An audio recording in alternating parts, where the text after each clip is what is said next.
All right, greetings everybody. Today we are in the El Paso Mountains of California. We're gonna check out this mining camp over here. Legend has it that in 1849, John Goler, one of the lost Death Valley pioneers, on his journey to escape the harsh California desert, traveled through the El Paso Mountains and stopped at a spring for a drink. It was there that he noticed small nuggets of gold lying nearby.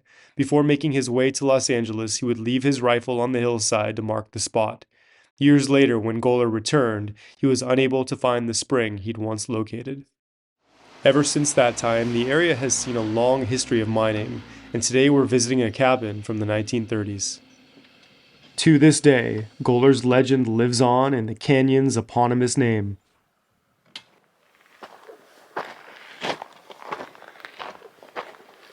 You never know what you're going to find in the California desert. So much of California history, especially out in the desert, involves some type of mining activity. And this is just another example of that behind us. This cabin, known as the Edith E, was built during the 1930s and is still cared for under the BLM's Adopt a Cabin program. During the early 1930s, hundreds of men, women, and children lived at several camps in the area. A building was even put up for a school and church, but no permanent settlement developed.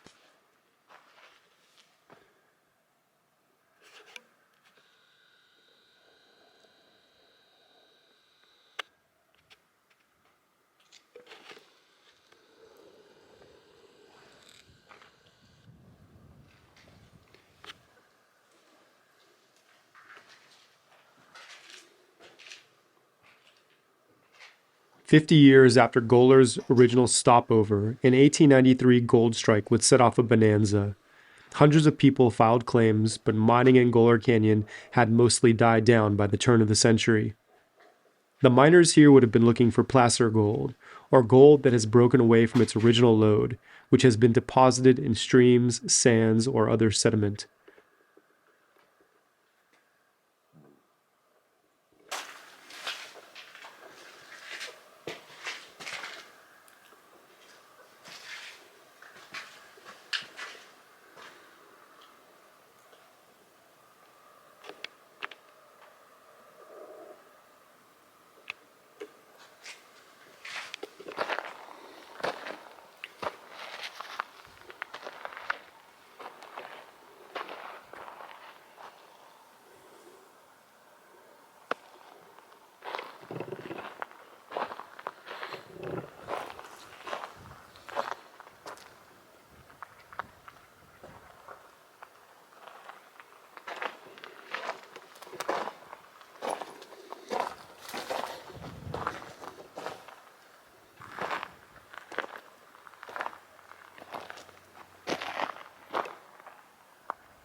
This derrick was most likely used to hoist ore from the mine shaft and into this basin where the gold could be separated from other minerals.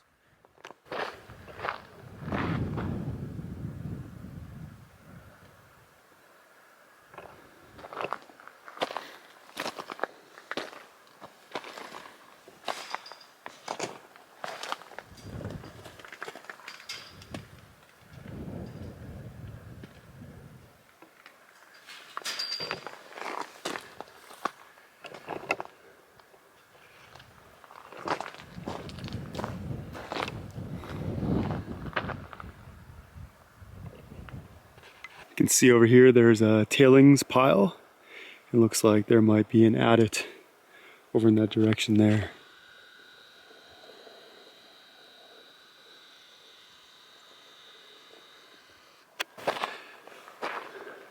So clearly this cabin here was a mining prospect. Looks like you have an entryway here. It's been sealed up, maybe full of bats down there. You also have some other mining entrances up on the hill here. Let's go check those out.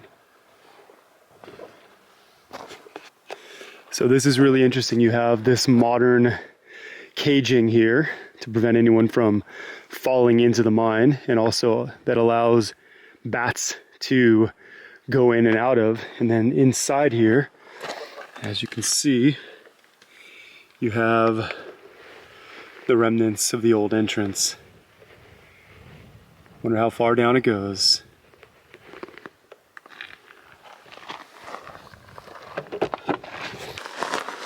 As you can see in here, there's the old ladder.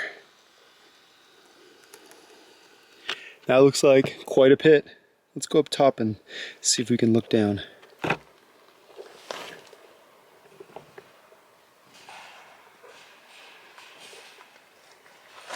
Woo!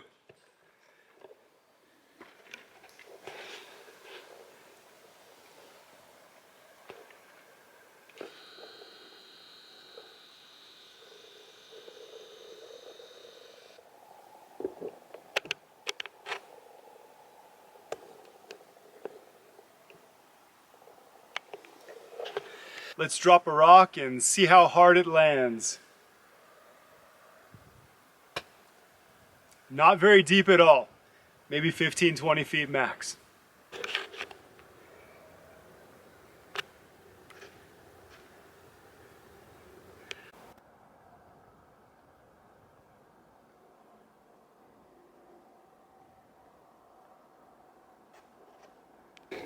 So over here you have your old outhouse toilet.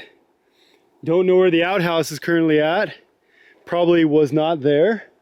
There's also another one down in this divot of the ravine over here as well.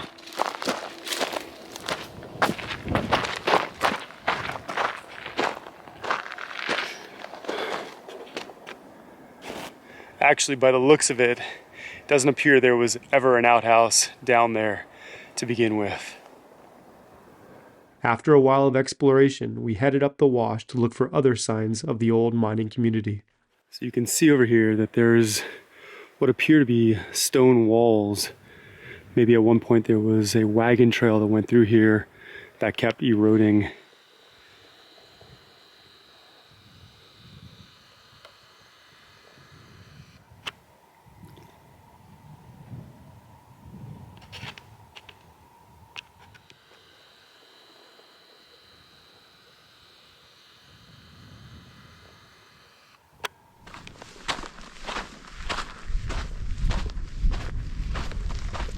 So we are taking a hike around this cabin area and came across this reservoir for people who might have been mining and living in this area.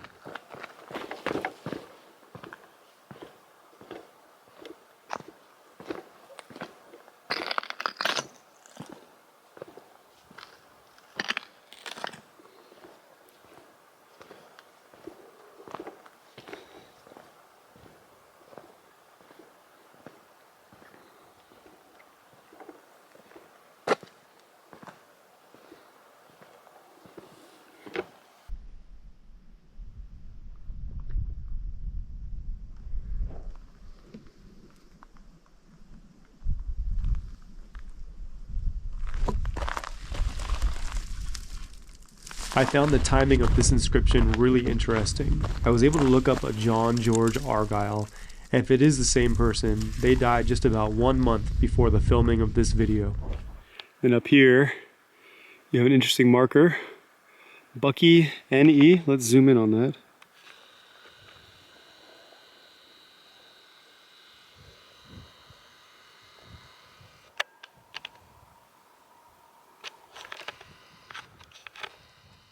Let's not forget that though the stories of these early California pioneers evoke intrigue and wonder in modern-day viewers, their presence and activity in these desert canyons was at odds with the lives of the native peoples already living here, and was the primary factor in the decline of their indigenous way of life due to disenfranchisement, forced assimilation, disease, murder, and theft, and as such may not be the glorious past we may hope to remember.